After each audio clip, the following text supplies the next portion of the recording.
Very good morning, my dear student. I welcome you on behalf of Scholars Public School class 9 के इस YouTube channel पर आपका स्वागत है। हम जिस चैप्टर को पढ़ रहे थे उसका नाम है द साउंड ऑफ म्यूज़िक, जिसका पार्ट फर्स्ट पढ़ रहे थे। एवलिन ग्लेनी के बारे में है ये पूरा चैप्टर। तो आइए देखते हैं आगे क्या कुछ खास है इसमें। मुझे उम्मीद है आप घर पर बहुत अच्छी पढ़ाई कर रहे होंगे। आप डेली अपने वीडियोस को जो है कंटिन्यूस फॉर्म में देख रहे होंगे। फिर भी अगर कोई वीडियो छूट जाता है आपसे तो उसे रिपीट करके ज़रूर देखिएगा। उसको आप कभी भी देख सकते हैं क्योंकि इंटरनेट पे जो है ये हमेशा अवेलेबल रहेगा। एंड अब आपको आगे ले चलता हूँ और आगे बताता हूँ। पेरा इसका 5th हम स्टार्ट करने जा रहे हैं। And for all this Evelyn won't accept any hint of heroic achievement. इन सारी चीज़ों को देखते हुए एवलिन जो है वो किसी भी heroic achievement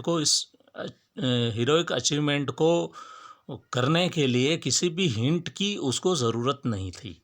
if you work hard, अगर तुम किसी चीज़ को वाकई कठिन परिश्रम से करते हो, know where you are going, और तुम्हें जब ये पता है कि तुम्हें जाना कहाँ है या कहाँ जा रहे हो, यू विल गेट देयर, तुम वहाँ पर बड़ी आसानी से पहुँच जाओगे।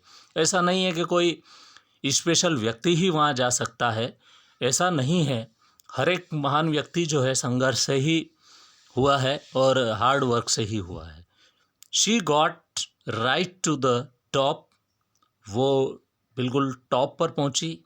The world's most sought after the multi percussionist, और उसके बाद में वो ज़्यादा यंत्र को प्ले करने लग गई। मल्टी परकशनिस्ट का मतलब होता है जिसकी मास्टरी जो है एक फील्ड में ना होकर बहुत सारी फील्ड में होए।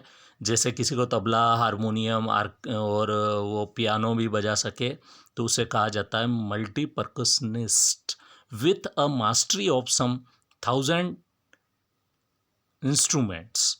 और लगभग उसकी 1000 इंस्ट्रूमेंट पे एक मास्टरी थी। हेक्टिक इंटरनेशनल शेड्यूल, उसका अंतर्राष्ट्रीय शेड्यूल काफ़ी ज़्यादा हेक्टिक था। उसका रीज़न ये था कि जगह जगह से उसके पास ऑफ़र आते थे। ऊपर आपने देखा है जैसा कि उसने फर्स्ट रैंक जो है अपनी म्यूज़िक में, आज दिन तक की हिस्ट्री में कभी इतने मार्क्स किसी के नहीं आए, मतलब जो रॉयल एकेडमी थी म्यूज़िक की उसमें। तो उसी प्रकार इसके पास काफ़ी अंतर्राष्ट्रीय शेड्यूल उसका काफ़ी बिज़ी होने लग गया। उसे समय नहीं मिलता था किसी भी चीज़ को कंप्लीट करने के लिए। फिर भी वो अपने आप को कंटिन्यू रखती थी हर चीज़ों के साथ में। इट इज़ इंट्रीग्यूइंग टू वॉच, मतलब फैसिनेटिंग मतलब क्यूरियस। उसे देखकर सब क्या होते थे, फैसिनेटेड होते थे, मतलब इंटरेस्ट आता था लोगों को, काफ़ी क्यूरियोसिटी, उत्साह के साथ उसे देखते थे। To watch Evelyn's function so effortlessly without hearing, क्योंकि बिना सुने उसके फंक्शंस, क्योंकि उसे सुनाई तो देता नहीं था और ना ही कहीं उसने किसी मशीन का सहारा लिया सुनने के लिए। तो एफर्टलेसली मतलब ऐसा लगता था कि वो प्रयास ही नहीं कर रही है, सारी चीज़ें अपने आप सेट हो रही है और सारी चीज़ अपने आप ही प्ले हो रही है, ऐसा लगता था। इन are 2 hours discussions she never missed a word. 2 घंटे की बातचीत में इसमें उसने एक भी वर्ड्स जो है मिस नहीं किया। अक्सर हम जिनको सुनाई नहीं देता उससे बात करते हैं तो बहुत सारी चीज़ें हमको डबल रिपीट करनी पड़ती है या डबल ज़ोर से ऊंची आवाज़ में बोलनी पड़ती है। पर इनका जो डिस्कशन हुआ 2 घंटे का, तो उसमें उसने एक भी वर्ड को मिस नहीं किया। With busy beards give me trouble, तो सॉरी, विथ बशी beard gives me trouble, man with. और उससे वो ये बात बोलती थी कि जिसकी दाढ़ी बड़ी है उस व्यक्ति से बात करते हुए उसे थोड़ा अनकंफर्टेबल लगता है, क्योंकि वो अक्सर भावनाओं को पढ़ती है, अक्सर चेहरे के भावों को पढ़कर जवाब देती थी। शी लाफ्ड, आखिरी में वो हंसती है। और ये देख लो आप, एवलिन ग्लेनी का एक पिक्चर इसमें दिया हुआ है और इसमें काफ़ी इंटरेस्टिंगली वो जो है इस म्यूज़िक को प्ले कर रही है, इस इंस्ट्रूमेंट को प्ले कर रही है। तो not just watching the lips, क्योंकि वो अक्सर क्या करती थी, लिप्स को देखती थी और जजमेंट लगाती थी कि ये क्या बोल रहे हैं। It's the whole face especially the eyes, ख़ास तौर पर जो है आंखें, पूरा चेहरा और लिप्स, इन सब का कोऑर्डिनेशन मिलाकर जो बात सामने वाले को समझ में आती थी वही सब कुछ था। She speaks flawlessly with a Scottish lilt, वो जो है स्कॉटिस्ट लहजे में, मतलब लिल्ट मतलब उसका वे ऑफ स्पीकिंग, लहजा, जो अक्सर राजस्थानी लोग होते हैं उनका बोलने का थोड़ा लहजा अलग होता है। उत्तर प्रदेश के लोग अलग तरह से बोलते हैं, उसी प्रकार गुजराती लोग अलग तरह से बोलते हैं, चाहे वो एक ही भाषा बोल रहे हो, चाहे वो इंग्लिश बोल रहे हो, पर थोड़ा सा उनका लहजा अलग था। तो फ्लॉलेसली बोलती थी वो, बोलने में उसका टंग बहुत अच्छा था, उसका लहजा बहुत अच्छा था। My speech is clear because I could hear till I was 11, जब तक 11 साल की थी तब तक वो सुन सकती थी और तब तक उसकी स्पीच काफ़ी अच्छी हो गई थी, बोलना अच्छे से सीख चुकी थी। She says but that doesn't explain how she manage to learn French and master basic Japanese. उसने कैसे फ्रेंच के वर्ड्स को सीख लिया, फ्रेंच लैंग्वेज को सीख लिया, और कैसे उसने मास्टरी हासिल कर ली जापानीज़ के बेसिक पार्ट पर, जापानीज़ लैंग्वेज के बेसिक पार्ट पर, उसने नहीं समझाया, क्योंकि ये बहुत ही एक रेयर बात थी कि उसने आखिर बहरे होने के बावजूद ये सारी चीज़ें कैसे कर ली। Para 7, As for music, she explained, it pours in through every part of my body. कहती थी कि म्यूज़िक जो है मेरे शरीर के हर एक हिस्से में जैसे घुला हुआ है, मिला हुआ है। It tingles in the skin, my cheekbone and even in my hairs. मतलब tingles मतलब cause a slight pricking for a stinging sensation, मतलब ऐसा उसे महसूस होता था शरीर में कि सेंसेशन पैदा हो रहा है।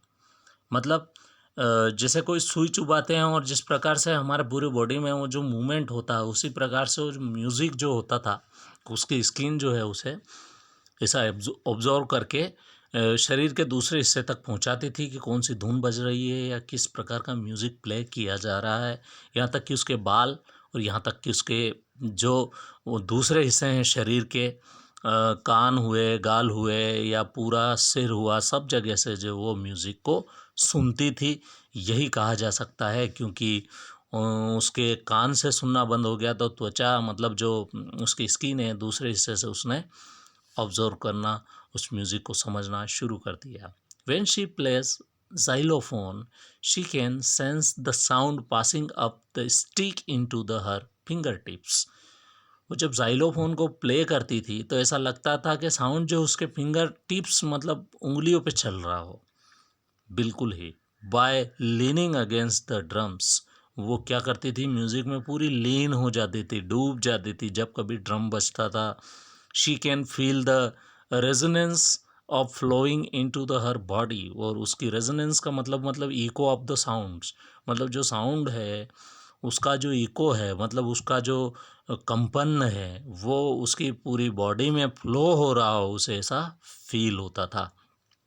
On a wooden platform she removes her shoes, वो क्या करती थी, वुडन प्लेटफॉर्म मतलब जो पोडियम स्टेज वगैरह बनी हुई रहती थी, उस पर अपने शूज़ को क्या करती थी, रिमूव करती थी, so that the vibrations pass through her bare feet, ताकि उसके पाँव भी जो है पूरी तरह से खुले हुए रहें, ताकि म्यूज़िक की कुछ और भी वाइब्रेशंस जो है वो अपने पैरों से भी महसूस कर सके। एंड अप हर लेग्स, और अपने पाँव को क्या करती थी, ऊपर रखती थी, जिससे उसे और भी ज़्यादा म्यूज़िक को सेंस करने में आनंद की प्राप्ति होती थी। Not surprisingly Evelyn delights her audiences, वो क्या करती थी, अपने ऑडियंस जो थी उसकी जो उसको मौका देती थी, और उसके जो ऑडिशंस थे उसके अंदर क्या करती थी। In 1991 she was presented with royal philharmonic society, ये एक prestigious soloist of the year award जो उसको जो मिलता था वो वहाँ से मिला। Says master percussionist James Blade ये बोलते हैं, मतलब 1991 में 1991 में उसने क्या किया, रॉयल सोसाइटी की एक बहुत ही प्रेस्टिजियस ओकेज़न हुआ जिसमें उस सोसाइटी का नाम था फिलारमोनिक सोसाइटी। उसमें सोलिस्ट ऑफ ईयर का एक अवार्ड दिया जाता है, मतलब ये म्यूज़िक से रिलेटेड है। तो उसके जो परकुशनिस्ट थे जेम्स ब्लेड, उन्होंने एवलिन के बारे में क्या कहा, God may have taken her hearing, ईश्वर ने इसकी सुनने की क्षमता ले ली है, but has given her back something extraordinary, पर उसे बहुत कुछ एक्स्ट्रा ऑर्डनरी असामान्य चीज़ें दी है लाइफ में। What we hear she feels, जो हम सुनते हैं वो ये महसूस करती है। Far more deeply than any of us, हमसे भी कई गुना ज़्यादा उसका इन्वॉल्वमेंट जो इन चीज़ों में था। That is why she expresses music so beautifully, यही रीज़न है कि वो म्यूज़िक को बहुत अच्छे से एक्सप्रेस कर देती है। तो by the way paragraph number 9 हम नेक्स्ट वीडियो में पढ़ेंगे। Thank you so much. इसके हार्ड वर्ड्स को बहुत अच्छे से आप लिख लीजिए, आपकी स्पेलिंग्स पर मास्टरी होनी चाहिए। स्पेलिंग्स अगर आपने सही लिखना सीख ली तो आप उसे अच्छे से प्रोनाउंसिएट कर पाएंगे। Thank you so much for joining me. Have a great day.